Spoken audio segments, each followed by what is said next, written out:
کیا آپ سب نے اس سے پہلے کبھی غور کیا کہ اللہ پاک قرآن کریم کے اندر فرماتا ہے کہ میں نے زمین اور آسمان کو صرف 6 دنوں کے اندر بنایا اور 7ویں دن اپنے عرش پر جا کر ٹھہرا۔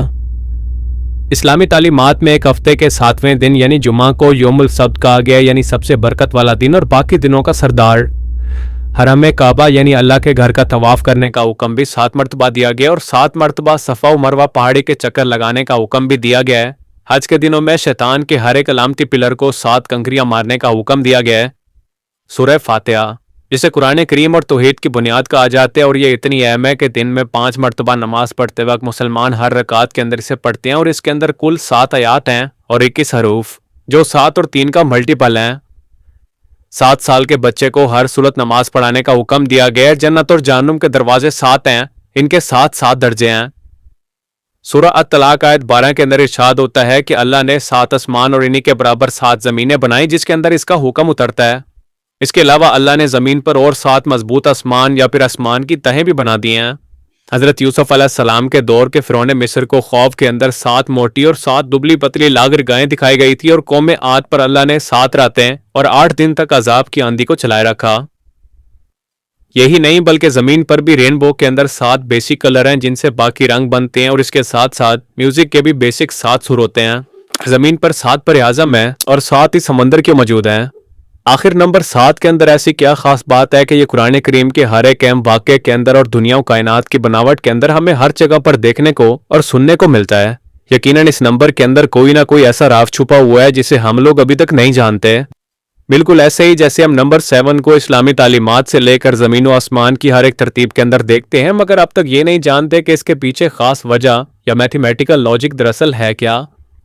آسان الفاظ میں اسلامک اسکالرز کے لیے اور سائنٹسٹ کے لیے نمبر 7 آج تک ایک مسٹری ہے، ایک پہیلی جس کا اب تک کسی کے پاس کوئی جواب نہیں۔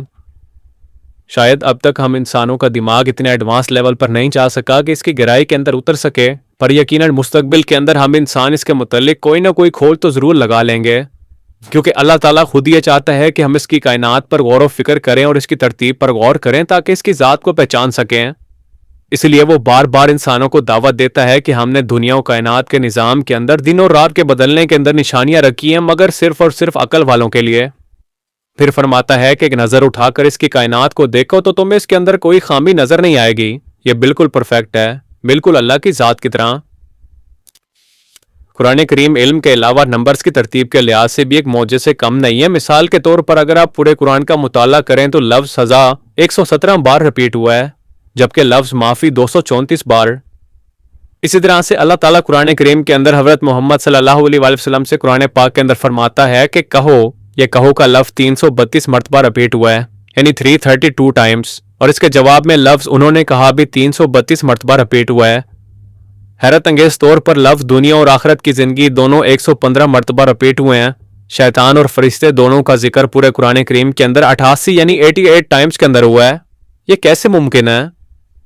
جنت اور جہنم دونوں کا ذکر 77 ٹائمز، جبکہ زکوٰۃ اور برکت کے لفظ دونوں 32 مرتبہ یعنی 32 ٹائمز کے اندر رپیٹ ہوئے ہیں۔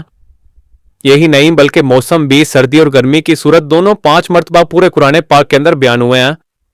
مرد اور عورت دونوں کو برابر 23 مرتبہ بیان کیا گیا، اور اس کے پیچھے لاجک یہ ہے کہ انسان کی تخلیق کے وقت بایولوجیکلی طور پر ایک بچہ اپنے 23 کروموسومز کو لیتا ہے ماں سے اور 23 لیتا ہے اپنے باپ سے، جو ٹوٹل ایک انسان کے اندر 46 ہوتے ہیں۔ ایک انسان کے ڈی این اے کے اندر موجود یہ کروموسومز انسان کے ہر ایک کریکٹر اور جسم کو ڈیولپ کرتے ہیں۔ کیا یہ بھی اتفاق ہے؟ کیا اب بھی کوئی کہہ سکتا ہے کہ یہ سب کچھ محض اتفاق ہے؟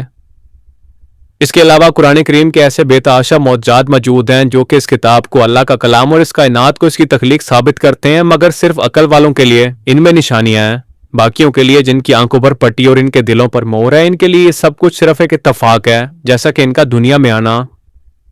اللہ تعالیٰ سے دعا ہے کہ وہ ہمیں سمجھنے کی اور نیک عمل کرنے کی توفیق عطا فرمائے، آمین۔ مجھے امید ہے کہ آج کی اس ویڈیو سے آپ کو بہت کچھ نیا جاننے کو ملا ہوگا اور یہ ویڈیو آپ کو پسند آیا ہوگا۔ اگر یہ ویڈیو آپ کو اچھا لگا تو اسے لائک کیجئے، اور اب میں ملوں گا آپ سے ایک ایسی نئی انٹرسٹنگ ویڈیو میں۔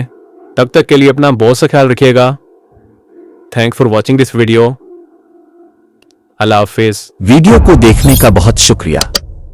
اگر آپ کو ویڈیو اچھی لگی ہو تو برائے مہربانی ویڈیو کو لائک کریں اور میرے چینل کو سبسکرائب کریں۔ شکریہ.